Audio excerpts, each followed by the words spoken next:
நீங்க சொன்ன மாதிரி 21ல் எடப்பாடி தான் மீண்டும் முதலமைச்சர் ஆவாருன்னு சொன்னாங்க. எல்லா ஜோதிடர்கள் ஜாதகம் பெரிய கேரள மாந்திரிகம் எல்லாம் சொன்னாங்கல்ல. என்ன ஆச்சு நடந்த நாட்டில்? பொள்ளாச்சியில் பாலியல் வன்கொடுமை நடந்துச்சு. எடப்பாடியால ஏன் தடுக்க முடியல? சாத்தான்குளத்தில் தந்தை மகன் அடித்து காவல் நிலையத்திலேயே படுகொலை செய்யப்பட்ட பொழுது அப்பொழுது உங்களுடைய காவல்துறை அல்லது உங்களுடைய முதல்வர் பிரிவு நீங்க ஒன்றும் ராஜினாமா செய்யலை. மிக மூத்த அமைச்சர் சி வி சண்முகன் எல்லாம் நயன்தாரா வேணுமன் கேப்பாடி தருவெல்லாம் கேட்கறதெல்லாம் கோடிக்கணக்கான மக்கள் நேசிக்கிற ஒரு மிகச்சிறந்த திரைப்பட கலைஞர் நயன்தாரா. அவங்களுடைய கண்ணியத்தை அது பாதிக்குது. திண்டுக்கல் சீனிவாசன் கூட இப்போ மகளிர்களுக்கான ஆடைகளை தருகிற பொழுது ஏன் உள்ளாடைகள் தரவில்லை என்றெல்லாம் கேள்வி கேட்டு செய்தி பார்க்குறோம். ஜெயலலிதா அவர்கள் இருந்திருந்தா அப்படியெல்லாம் பேசவே முடியாது. எடப்பாடிக்கு அதிமுகவின் அடிப்படை கொள்கை என்னன்னு பொதுச் செயலாளருக்கே தெரியாது. இப்போது புதிய அறிமுகம் ஆச்சி ஹோட்டல் சாம்பார் 50 கிராம் ரூபாய் 20 மட்டுமே. கருத்து கணிப்புகள் ரெண்டு விதமாக வருது. சில கருத்து கணிப்புகள் பெரும்பான்மையானவைகள் என்ன சொல்கிறாங்கன்னா திமுக மீண்டும் ஆட்சியை பிடிக்கும்னு சொல்கிறாங்க. சில கருத்து கணிப்புகள் அவங்களும் ரெப்யூட்டடாக உள்ளது தான். அவங்க என்ன சொல்கிறாங்கன்னா இந்த முறை அதிமுகவிற்கான வாய்ப்புகள் இருக்குன்னு சொல்கிறாங்க. உங்களுக்கு நல்லா நினைவு இருக்கும், 2011 1 மாதம் கேப் இருந்தது தேர்தலுக்கும் ரிசல்ட்டுக்கும். அப்போ கூட கலைஞர் அவர்கள்ட்ட போயிட்டு நீங்கள் தான் ஆட்சியை பிடிக்க போகிறீங்கன்னு இங்கே இருக்கக்கூடிய உளவுத்துறையை சேர்ந்தவர்கள்லாம் சொன்னதாகவும் கலைஞர் அவர்கள் அதை நம்பலை அப்படிங்கிற மாதிரி சொன்னாங்க. ரிசல்ட்டு கூட திமுக எதிர்க்கட்சியாக வர முடியலை. கருத்து கணிப்புகள் உண்மையாக நடக்குமா இந்த டைமு? ஏன்னா ஒரு அதிருப்தி இருக்கும் தானே எந்த ஆட்சியாக இருந்தாலுமே. இல்லை, நடுநிலையான கருத்து கணிப்புகள் எல்லாம் திராவிட முன்னேற்ற கழகம் 200க்கும் மேற்பட்ட சட்டமன்ற தொகுதிகளில் வென்று ஒரு வரலாற்று சாதனை நிகழ்த்தி இருக்குதுங்கிற செய்தி தான் உண்மையானது.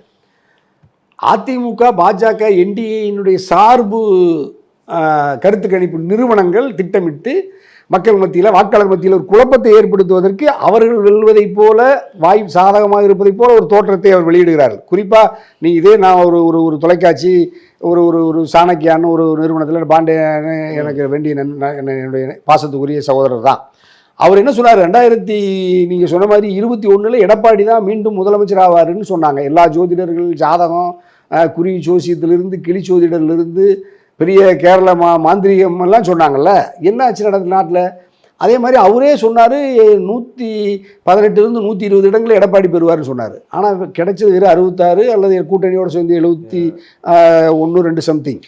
அப்போ அந்த கருத்து கணிப்பெல்லாம் சாணக்கியா அல்லது பாண்டே போன்றவர்களுடைய கருத்து கணிப்பு அதிமுக சார்பு அல்லது அவர் பாஜக சார்பு நிலையில் தான் அதை சொல்கிறாரு, எங்களுக்கு முன்கூட்டியே தெரியும். ஆனால் அது கருத்து கணிப்பு இல்லை, கருத்தை திணிக்கிறாங்கன்னு சொன்னோம். நான் சொன்னது நடந்துச்சு, பாண்டே சொன்னது நடக்கலை. ஆகவே இப்பொழுதும் அவர்கள் தான் எடப்பாடிக்கு வாய்ப்பதிகம் என்டிஏவுக்கு வாய்ப்பதிகம் சொல்கிறாங்க. நாட்டு மக்கள் நிராகரிப்பார்கள். அந்த கருத்து கணிப்பு பொய்யானது. நீங்களும் பக்குவப்பட்ட அரசியல் தலைவர், 10 ஆண்டுகள் சட்டமன்ற உறுப்பினராக இருந்திருக்கிறீங்க. எல்லா டைமும் கருத்து கணிப்புகள் நிதர்சனமாக வருதாங்கிறது நம்ம யோசிச்சு தான் பார்க்கணும். ஸ்டாலின் அவர்கள் எடப்பாடி அவர்கள் நீங்கள் பார்க்கும்போது ஸ்டாலின் அவர்கள் 96லே மேயர் ஆனவர், மிகப்பெரிய பொறுப்புகளுக்கு வந்தவர். எடப்பாடி பழனிசாமி அவர்கள் 2017 தான் நிறைய பேருக்கு தெரியும்னு மூத்த பத்திரிகையாளர்களே சொல்லுவாங்க. அன்னைக்கு தான் இப்படி ஒரு நெடுஞ்சாலைத்துறை அமைச்சர் இருந்தார், பொதுப்பணித்துறை அமைச்சர் இருந்தார் அப்படின்னு. 2 பேர்த்தையும் ஒப்பிட்டு பார்க்கும்போது நம்ம அப்படி கரெக்டாக வருமா? இன்னொன்று அப்படி இருந்தும் கூட 10 வருஷத்துக்கு அப்புறமும் ஒரு 75 இடங்கள் அவங்க கூட்டணியோட ஜெயிச்சிருக்காங்கல்ல. 2006 ஜெயலலிதா அவர்களே 61 இடங்கள் தான். ஆனால் எடப்பாடி அவர்கள் 65 இடங்கள் வரைக்கும் ஜெயிச்சிருக்கிறார்ல. அதாவது 2016 புரட்சித் தலைவர் அம்மா ஆட்சி அரியணைக்கு கொண்டுட்டு அதிமுகவை நிலையில் இருக்கிறாங்க. அம்மா மறைவுக்கு பிறகு கூவத்தூரில் சின்னமாக சிறைக்கு போன உடனே எடப்பாடியை ஒரு முதலமைச்சர் பொறுப்புக்கு நியமிக்கிறாங்க. அதில் பல நெருக்கடிகளுக்கு மத்தியிலேயும் எடப்பாடி பாஜகவின் தயவில், பாஜகவினுடைய கருணையில், பாஜகவினுடைய மத்திய அரசினுடைய தயவில் அந்த அரசு கடைசி நிமிடத்து வரைக்கும் எடப்பாடி அந்த பயணத்தை தொடர்ந்தார். அது ஒன்று நமக்கு எல்லாத்துக்கும் தெரிஞ்ச ஒன்று தான். அந்த சூழ்நிலையில் 2021 10 ஆண்டுகள் ஆட்சி பொறுப்பில் இல்லாத திராவிட முன்னேற்ற கழகம் இதே தளபதியினுடைய அந்த ஒரு அறிவுசார் அணுகுமுறையில் மிகுந்த பொறுப்புணர்வோடு நிதானத்தோடு எல்லா வகையான விமர்சனங்களையும் தாங்கி மக்களை நம்பி, தமிழ்நாட்டு மக்களை நம்பி களத்துக்கு வர்றார். அப்போ அதிமுக பலகீனப்பட்டு கிடக்கு. இப்போ சின்னமாக அப்போ ஒரு வெளியேறாங்க. டிடிவி கடுமையாக வெளியேறி ஒரு விமர்சனத்தை வைக்கிறார்.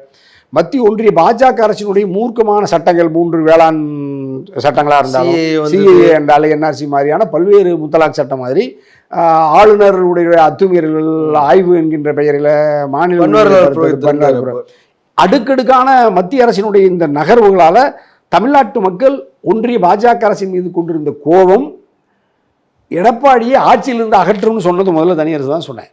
அப்போ சின்னம்மா டிடிவி வெளியேறி அதிமுகவின் ஒரு பிரிவு வாக்காளர்கள் வெளியேறுவாங்கன்னு சொன்னால் அது அமமுக டிடிவிக்கு போச்சு.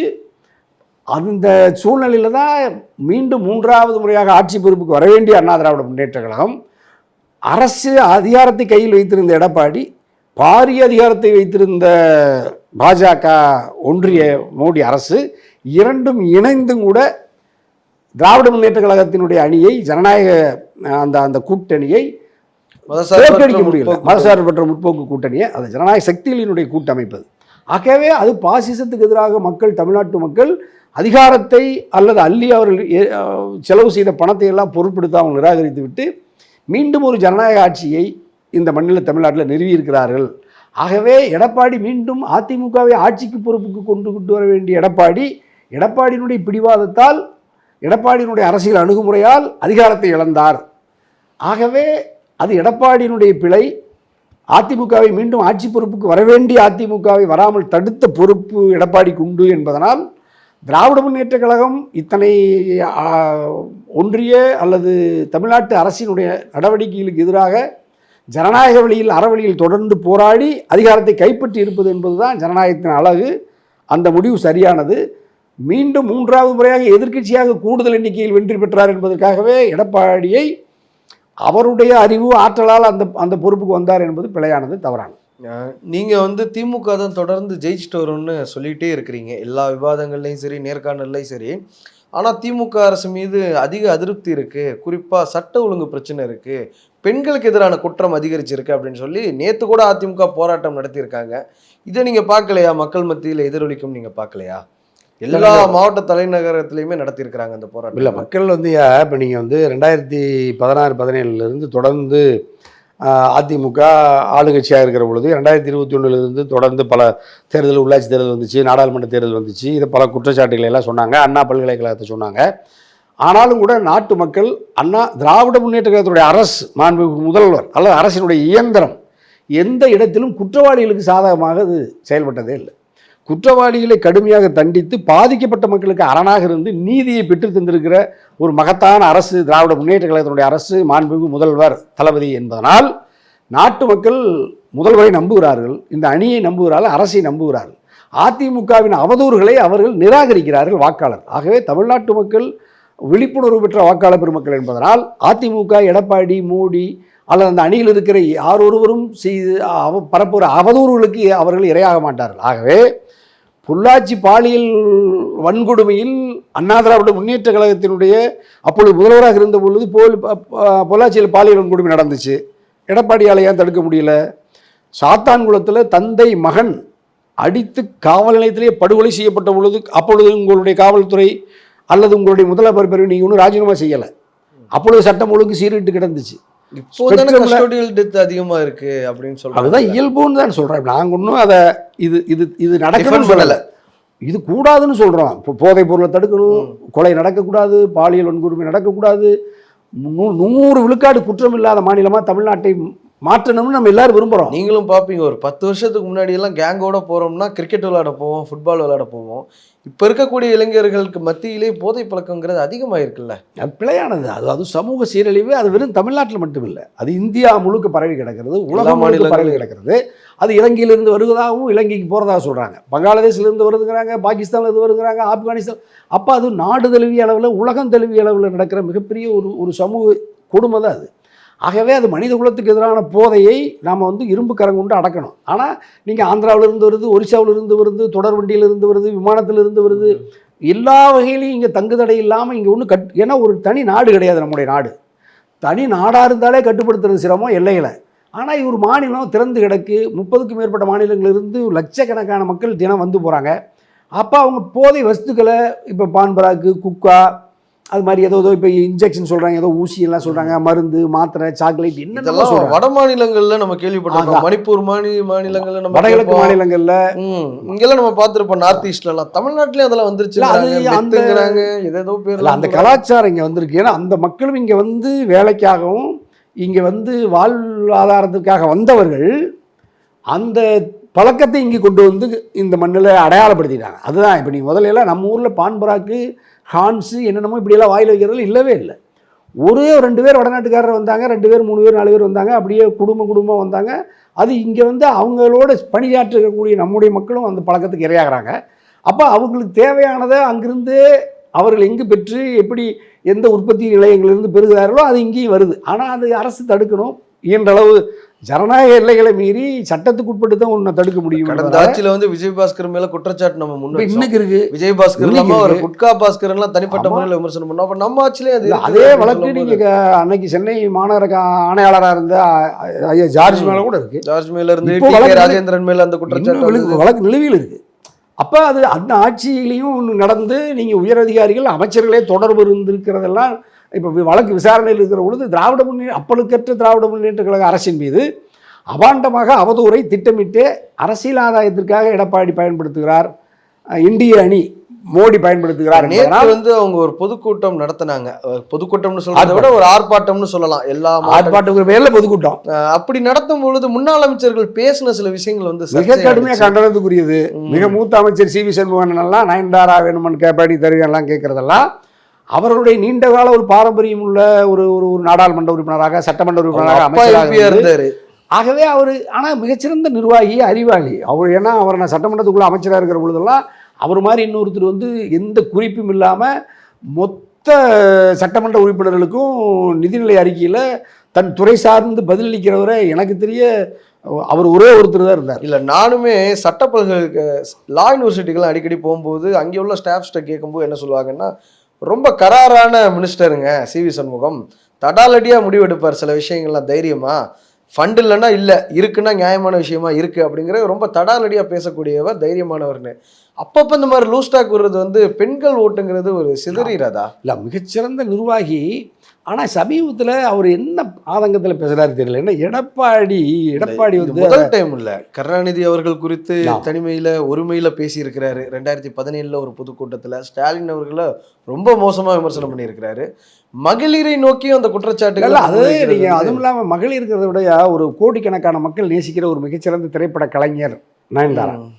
அவங்களுடைய கண்ணியத்தை அது பாதிக்குது. அவருக்கு கணவன் இருக்காங்க, குழந்தைகள் இருக்காங்க.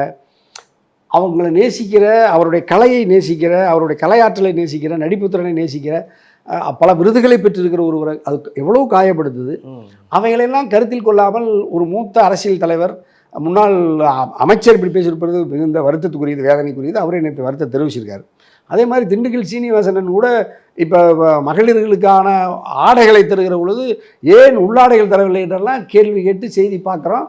அதெல்லாம் ரொம்ப அவரும் பெரிய மூத்த அந்த கட்சிக்கே பொருளாளர் அவர் தான். இது 2 தான் பார்த்தா, கோவை மாவட்டத்தில் இவர் அம்மன் அர்ஜுனன் பேசுனது இன்னொரு வைரல். அது அதை விட கொடுக்கும். கரூரில் விஜயபாஸ்கர் பேசுறாரு, அவரும் இதே தான் பேசுறாரு. இல்லை அப்படின்னா இவங்களுக்கு நான் சொன்னேன்ல, இப்போ நீங்கள் வந்து திராவிட ஜெயலலிதா அவர்கள் இருந்திருந்தா அப்படியெல்லாம் பேசவே முடியாது. அதுக்கு தான் இவங்களெல்லாம் பேசவே விடாம அம்மா வச்சுருந்தாங்க. அது மட்டும் இல்லை, இவர்களுக்குள்ள வந்து அரசியல் தத்துவ கருத்துக்கள் எதுவும் இல்லை, நிர்வாக ரீதியான ஒழுங்கு இவர்களிடத்தில் இல்லை, அது கற்பிக்கப்படலை. ஆனால் சி வி சண்முகனுக்கு எல்லாம் தெரியும் அவர் இப்படி இப்போ தப்பாக பண்ணிட்டாருங்கிறது சிக்கலானது. ஆனால் இப்படியெல்லாம் பேசுறதுனால எடப்பாடியும் அதிமுகவும் ஏற்கனவே பலகீனப்பட்டு கிடக்கிற எடப்பாடி இவர்களுடைய பேச்சின் மூலமாக எஞ்சி இருக்கிற குறைந்தபட்ச இரட்டைகளை வாக்குகளும் மடை மாறி திமுகவுக்கு வரப்போகுது. 2021 ஆராசா அவர்கள் வந்து எடப்பாடியின் தாயார் குறித்து சர்ச்சைக்குரிய வகையில் கடுமையாக கண்டிச்சாங்க. அப்படிங்கிறது எல்லாருமே கண்டிச்சாங்க. பிரச்சாரத்துக்கு வரக்கூடாதுன்னு அந்த கட்சியிலேயே சொன்னாங்க. அப்படி இருக்கும் பொழுது அதிமுக இப்படி பேசுறது வந்து எப்படி எடுத்துக்க முடியும்? அதுவும் பெண் தலைமையை கொண்ட ஒரு கட்சி அது. இதற்கு முன்பாக ஜானகியா இருக்கட்டும், அம்மையார் ஜெயலலிதாவா இருக்கட்டும், இந்த மாதிரி 2 முதலமைச்சர்களை தமிழ்நாட்டுக்கு தந்திருக்கிறாங்க. அந்த கட்சியிலேருந்து இப்படி ஒரு ஆணாதிக்க புத்தியில பேசுறது வந்து எப்படி இருக்கு? ஆணாதிக்கங்கிறத விட இன்னும் 2-3 ஆதிக்கம் அவங்களோட கூட சேர்ந்தே இருக்கு இப்போ நீங்கள் பேசுகிற ஆற்றல் எல்லாம் பார்த்தா. ஆகவே அது எடப்பாடியினுடைய அதிமுக ஒரு பொறுப்பற்ற நிலையில் தத்துவ தளத்திலிருந்து, கோட்பாட்டு தளத்திலிருந்து மக்களை நேசிக்கிற கருத்துக்களை அவர்கள் பேசி நீங்கள் பார்த்துருக்கவே முடியாது. நீங்கள் அதில் வந்து நீங்கள் அதாவது கட்சியினுடைய கொள்கை என்னன்னு நீங்கள் எடப்பாடி வந்து கொள்கை வேற, தேர்தல் உறவு வேறெல்லாம் சொல்கிறாங்களா? எடப்பாடிக்கு அதிமுகவின் அடிப்படை கொள்கை என்னன்னு பொதுச் செயலாளருக்கே தெரியாது. இல்லை, அவரே திராவிடம்னா அது எனக்கு என்ன தெரியாது, திராவிடம்னா என்னன்னு எனக்கு தெரியாது, நீங்கள் பண்டிதர்கள்ட்ட போய் கேளுங்கன்னு சொல்லிட்டார்.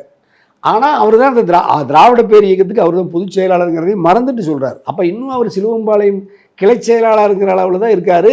இத்தனை நீண்ட காலம் அந்த கட்சியில் இருந்து கூட அந்த கட்சியினுடைய கொள்கை என்னன்னு தெரியல. புரட்சித் தலைவர் நிறுவனத் தலைவர் எங்கிருந்து வந்தார்? அச்சம் என்பது மடமையடா, அஞ்சாமை திராவிடர் உடமையடா, ஆறிலும் சாவு நூறிலும் சாவு, தாயகம் காப்பது கடமைன்னு தத்துவத்தை சொல்லி வளர்த்தவர்.